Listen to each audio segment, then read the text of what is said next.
Hi guys. All right, here we go. Day 3, the power rule and notations. All right, so obviously I already did this work right there, but I don't have that feature on this of hiding the work and stuff, how I do in class. So anyway, you could try doing this one and then check my work. So I want you to write the equation of the tangent line for this function using the definition, and you'll notice that it definitely is a little bit, a pain because I'm giving you cubed in there, but it's good practice with your algebra. So pause it, go ahead and do it, and then check it out. All right, so here we go. You can see that I took the limit as h approaches 0. Using the quotient rule, I wound up with 6x squared being my slope machine. Right, and remember what this will give me. This will give me the slope of a tangent line at any given x value to this cubic function. Okay, so now let's find a point. So what x value are we doing here? We're doing an x value of -1. So if I plug in -1, I wind up with my point. Where is my point? Oh, right there. So my point is 6, and my slope came out to also be 6. And replace, no, my slope, my y value is not 1. Where's my work for this? Oh, here it is up top. Okay, there it is. Sorry, right here. Here's where I found the point. Okay, so -1 is my point, and my slope is 6. Okay, so this stinks that I'm not there to show you this, but I like to see your reaction, and then I usually have somebody try to tell me what I did. So look, there's a much faster way to finding the derivative than doing all of this crazy work. So usually I just tell you what the derivative is, and then I have somebody try to figure out, what did I do? Okay, so watch. I'm going to show you how to get the answer that we just got of 6x squared really fast. So here it is, and then I want you to try to figure out, what the heck did I do to just get the answer without doing the quotient rule? Okay, so just by looking at this, just by looking at it, how did we come up with the answer without doing all the work? Okay, just by looking at this. That looks terrible. Anyway, just by looking at that. So pause if you want to think about it. Otherwise, I'll tell you what we do. So instead of doing the whole big quotient rule, you take the exponent of 3. Let me try to just get a good highlighter color here. That's not so nuts. Okay, you take the exponent of 3, and you multiply it by the coefficient. 3 times 2 is 6. You keep the base, and then you decrease the power by 1. And we get the same exact answer that we got using the quotient rule. And we can see that right here. Yes. So this is called the power rule. Okay, so we're going to use this today. So it's a nice little shortcut. So the power rule is a shorter way to find the derivative, the slope of the tangent line at any given point on a function. And here's the rule. So if I give you a function f of x equals ax to the n, you can see that the rule becomes an, which means multiply the exponent times the coefficient, keep the base, and decrease the power by 1. Okay, so let's apply that rule. So the first one is 6x cubed plus 8x squared minus 5x. So I'll do 6 times 3, 18, decrease the power by 1. Do the same thing here. 8 times 2, so 16, decrease the power by 1. And then one more time, remember that exponent is 1 right there. So 1 times -5, so -5. Now when you decrease the power by 1, 1 less than 1 is 0. Anything to the 0 power is 1. Right, so this would be my answer. And I think I'm on a crazy highlighter right now, so let's get off that. All right, let's do the next one. Remember, the exponent is really 1. So 1 times 3 is 3. Decrease the power by 1. So if you decrease 1, you're at 0. X to the 0 is 1. So 3 times 1 is 1.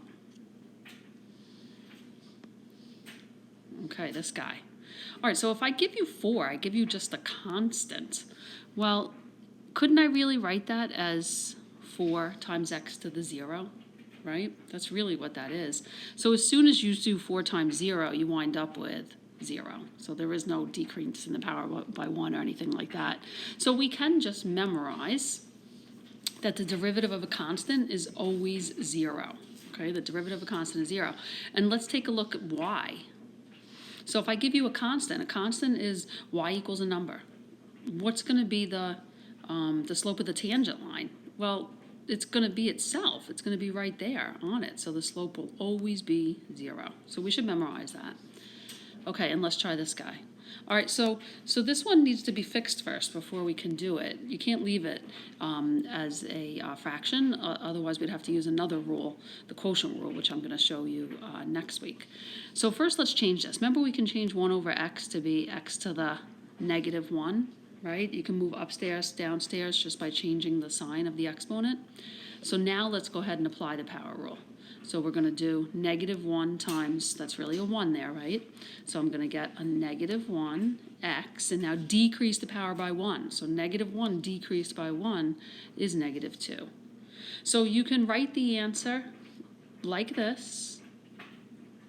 Okay, this is acceptable. Or we can move that exponent back down to the bottom. Remember, negative number, that negative sign can go anywhere you want, but negative exponents, we can move it back down to the bottom, okay? So hopefully you're happy about this, that we can find the derivative really fast now, and we don't have to use the quotient rule, but the quotient rule, you know, is where it comes from. And then someone discovered the shorter way to do it. Okay, so let's just read this definition here. It says differentiation is the algebraic method of finding the derivative for a function at any point. We say we differentiate the function, okay? So to differentiate is finding the derivative. Just lots of vocabulary that I just need you guys to know. Okay, so what we're going to do today, the name of today's lesson is power rule and notations. So I just showed you the power rule, but what I have to show you is just like different notations. So really it's like me saying hello, hola. It's just another way of saying the same exact thing. Okay, but it just can be written in different ways. Okay, so the first one. Is just basic, which we've already done. F of x is x squared. The derivative of f of x is denoted as f prime of x. So let's go ahead and quickly use the power rule. So I'll multiply 2 by 1, and we get 2, decrease the power by 1, so the derivative is 2x. Now we could also say it like this. I could say if y equals x squared, the derivative of y can also be denoted as dy over dx. And what this means is, and we should write this down, is the change in y with respect to x. The change in y with respect to x. So the change in y with respect to x, in this case again, is just 2x. Just another way to write it. Remember, it's instantaneous rate of change, and this is our slope machine. Okay, let's just practice 2 other quick ones using the power rule, finding the derivative. Okay, power rule, instead of doing the whole big limit as h approaches 0 of the quotient rule. Okay, so f prime of x is equal to 5 times negative 2 is negative 10. Decrease the power by 1. There's really an exponent of 1 here. So 1 times 1 is 1. Decrease the power by 1, so now that becomes x to the 0. X to the 0 is just 1. And the derivative of a constant, remember, is just 0, so we don't write that at all. Okay, next, y equals. So let's say that the change in y with respect to x is equal to 6x minus 9, right? Multiply, decrease the power by 1. There's really a 1 here. Coco! 1 times negative 9, and then decrease the power by 1. Okay, let's look at some other just fancy stuff. You know, I just want you to be able to read these things. Even though I'm trying to make it a little more simple, I do want you to be able to read and understand what it's saying. Okay, so the definition, if x sub 0, comma y sub 0, and x sub 1, comma y sub 1 are points on the graph of y equals f of x, then we define the slope of the secant line, right, as such, right, using our slope formula, to be the average rate of change in which y changes with x over that x interval. Now, if I say if y equals f of x and f is differentiable at x equals 0, then we can define the slope of the tangent line as being equal to the change in y with respect to x. And then that bar right there just means evaluated at x equals some value. And we call that the instantaneous rate of change.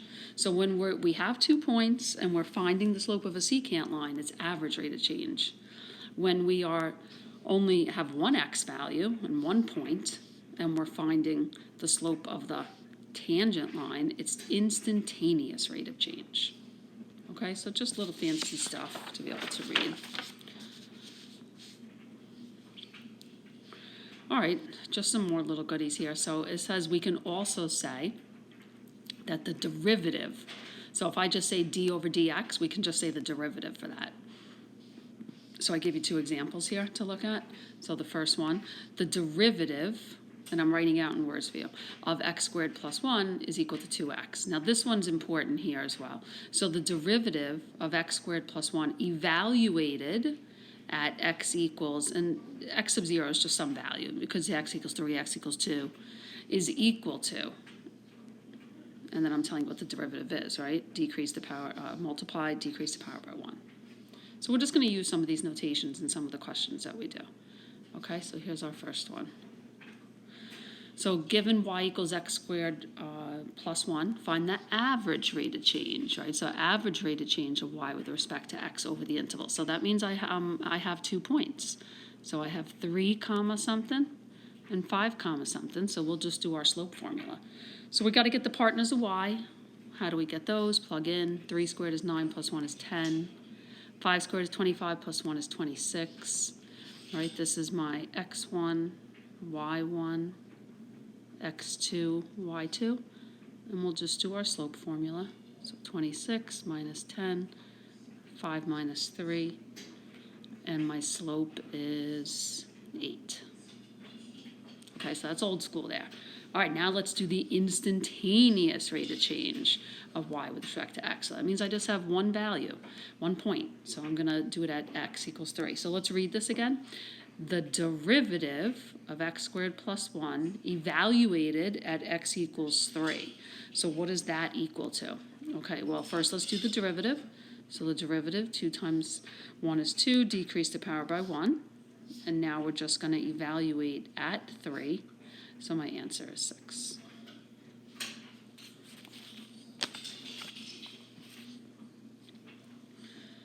Let's do the same thing again. So given y equals 2x cubed minus 3x, find the average rate of change. So that's just old school slope. So let's plug in. We'll plug in -1, and we get 1.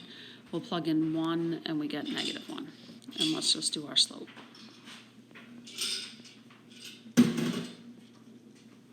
So -1 minus 1 over 1 minus -1. So my slope is -1. Okay, but now the new stuff. Find the instantaneous rate of change at x equals 2. So I want to know what is the slope essentially of the tangent line. So let's read it again. So what does this say? It says that the derivative of 2x cubed minus 3x evaluated at x equals 2. What is that equal to? Okay, so first we'll do the derivative. 2 times 3, using the power rule, is 6. Decrease the power by 1 minus, this is really a 1, right? So 1 times 3 is 3, decrease the power by 1, so x to the first becomes x to the 0. And now evaluate at x equals 2. And we're left with 21. Okay, I think we should be doing pretty well here, I hope.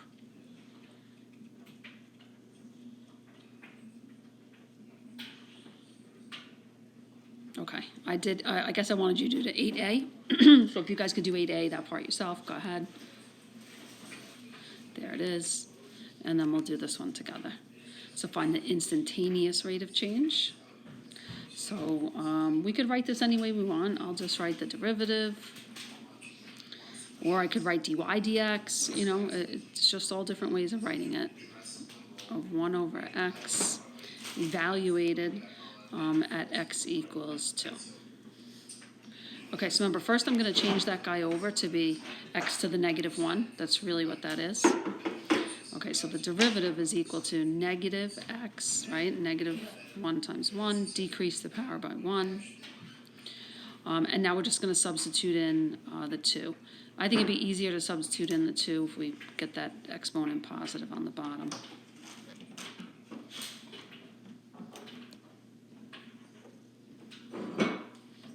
Okay, so negative 1 over 2 squared, so negative 1/4. Okay, and then we just got one more.